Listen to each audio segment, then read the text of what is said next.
Great. So I'm going to add my cone.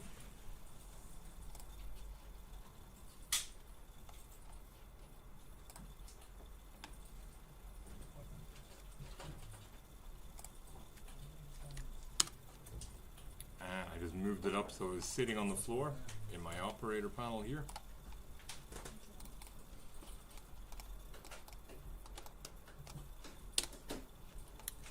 And to do it all in one shape, I'm first going to create my cut along the side here using my knife tool.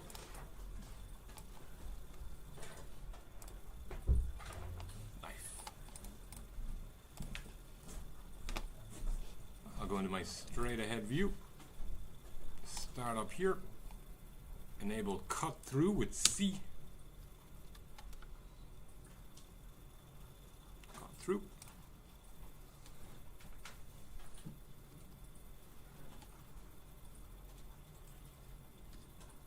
And I can press A for angle snap as well, make it perfectly straight. Click to set it, press enter to confirm it. Here's my first cut. Doesn't look perfectly straight. That could be my eyes.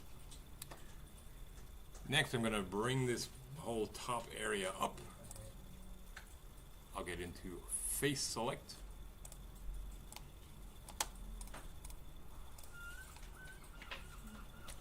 Turn on wireframe so I can select all of the faces around. All the way around. And then extrude up to create that gap.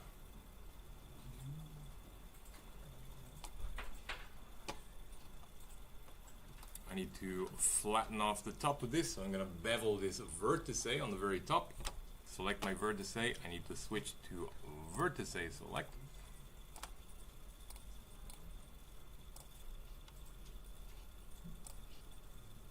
Select this top one.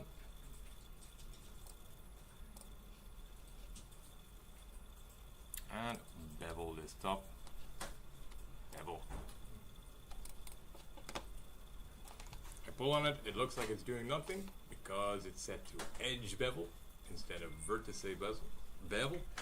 So I will switch over to vertex.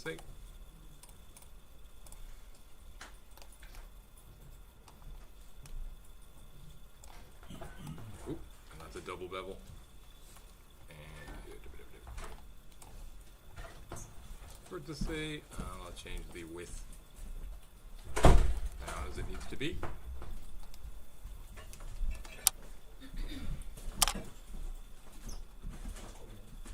And there is a bit extruded from the bottom as well. So again, I'll get to face select because it's all one face.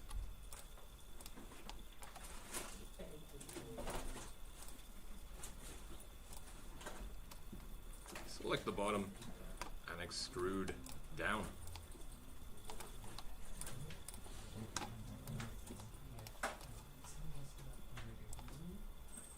Oh, that's still bevel.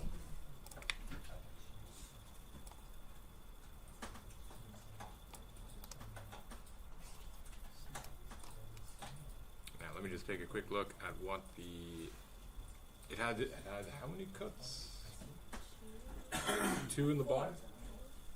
2 in the bottom? Oh, you have the bottom. Bottom on the top, and it looks like it's a bit flatter than I've made it. So I might scale that out. I'll go back to wireframe and just select this whole area here, and I can scale. I'll just scale it on all 3, make it a bit fatter with just those selected.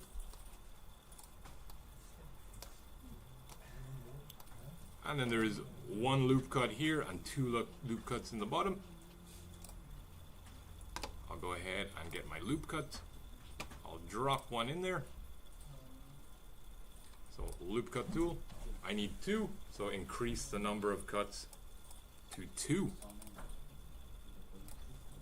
2.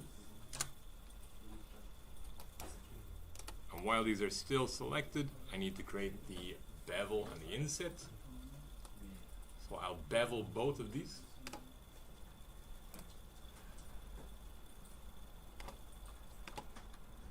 Bevel.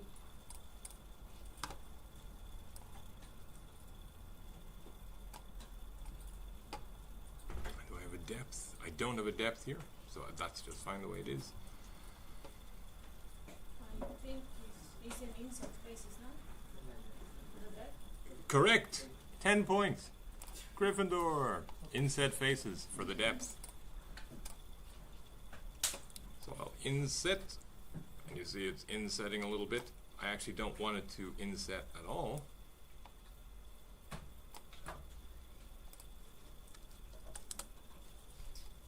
Oh. So 0 on the thickness of my inset, but I am going to increase the depth to a minus to bring it in. So if I go plus, it's going to bring it out. Plus value. If I bring it down, let's say minus 0.25. Minus 0.25 for depth. And then for the other cut, the exact same process, just with one cut. So loop cut up here.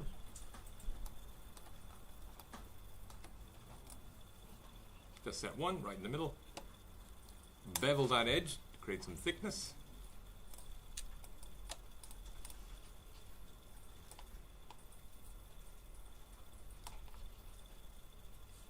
And inset yet again.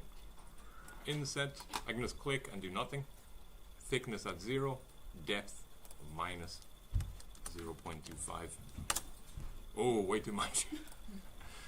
Let's say minus 0.1. Yeah, that looks about right, sure. Everything is in meters, Yeah. so So, you can 3D print things. yeah. It's a real world scale. Right. You can change the units as well, I think, to Yeah. centimeters or something else. But meters is good, and that's what Unity uses as well, so it'll cross over. Yeah.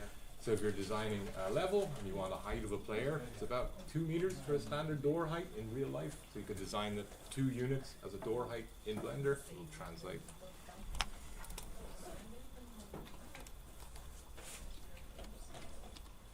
And there is the cone. Completed.